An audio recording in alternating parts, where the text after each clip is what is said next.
जर आपण लाखो रुपयाची प्रॉपर्टी घेतो आणि मालमत्ता सर्च रिपोर्ट आपल्याला माहित नाही तर काय फायदा। बघा, बँक तुम्हाला सर्वात पहिले लोन देण्याच्या अगोदर मागतीये सर्च रिपोर्ट। तर बँक सर्च रिपोर्ट का मागती? कारण बँक हुशार आहे। बँकेला माहिती आहे जर मला या प्रॉपर्टीवर कब्जा करायचा असेल, प्रॉपर्टी ताब्यात घ्यायची असेल तर मला लफडे पाहिजे नाही, म्हणून बँक मागते सर्च रिपोर्ट। आणि या व्हिडिओमध्ये पाहूया आपण सर्च रिपोर्ट म्हणजे काय। तर पहा, सर्च रिपोर्ट म्हणजे एखाद्या मालमत्तेवर जमीन असो, घर असो, फ्लॅट असो, कायदेशीर हक्क, कर्ज, ताबा किंवा वाद आहे का हे तपासण्यासाठी काढलेला अधिकृत पुरावा म्हणजे सर्च रिपोर्ट। मग आता या मालमत्ता सर्च रिपोर्ट मध्ये काय असतं?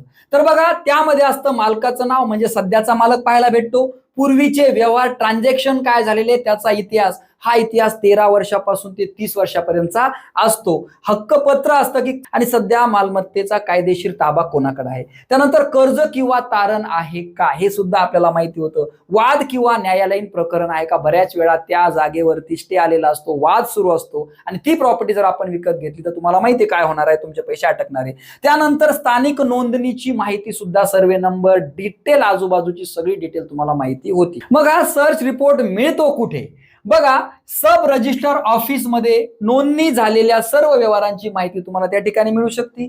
त्यानंतर ऑनलाईन सुद्धा तुम्हाला काढता येतं, ही वेबसाईट मी तुम्हाला दिलेली आहे। त्यानंतर ॲडव्होकेट किंवा रिअल इस्टेट कन्सल्टंट, जे काही ॲडव्होकेट आहेत, वकील आहेत, ते सुद्धा तुम्हाला सर्च रिपोर्ट तयार करून देतात। तर वकिला थ्रू जर सर्च रिपोर्ट काढला तर त्याची फी किती असते, तर तुम्ही तुमच्या जवळच्या वकिलाशी संपर्क साधू शकता। आणि जर एखादी जमीन, मालमत्ता आपण हा रिपोर्ट न घेता विकत घेतली तर काय होऊ शकतं, लक्षात घ्या। बँकेकडे तारण ठेवलेली मालमत्ता ओळखता येत नाही, कदाचित ती बँकेकडे ठेवलेली असू शकते, वादग्रस्त असू शकते, हे आपल्याला माहित होणार नाही, एकच मालमत्ता अनेकांना सुद्धा विकलेली असती। सध्या हे फ्रॉड चालू आहे, एक मालमत्ता बऱ्याच जणांना विकली जाती, त्यामुळे हा रिपोर्ट महत्वाचा आहे। बँक लोन मंजूर होत नाही, जर तुम्हाला बँक लोन पाहिजे, सर्च रिपोर्ट जर नसेल तर बँक सुद्धा लोन देणार नाही। भविष्यात मालकी हक्क सिद्ध करणं कठीण जाईल, जर एखादी चुकीनं जर नोंद केलेली असेल तर तुम्हाला अडचणी येऊ शकतात, ती प्रॉपर्टी त्या मागच्या मालकाच्या नावावर जाऊ शकते। फसवणुकीचा धोका 100% वाढतो, पैशाचं आणि वेळेचं नुकसान आणि तसेच तुमचं मानसिक संतुलन बिघडू शकतं। तर लक्षात घ्या, बँक हुशार आहे म्हणून सर्च रिपोर्ट मागती, त्यामुळे आपण पण हुशार व्हा। प्रॉपर्टी विकत घेण्याच्या अगोदर सर्च रिपोर्ट काढा, हा व्हिडिओ मॅक्झिमम लोकांपर्यंत पोहोचवा, म्हणजे त्यांची फसवणूक होणार नाही। ही सुद्धा एक समाजसेवा आहे, मला माहिती आहे तुम्ही व्हिडिओ सर्वांपर्यंत शेअर करणार।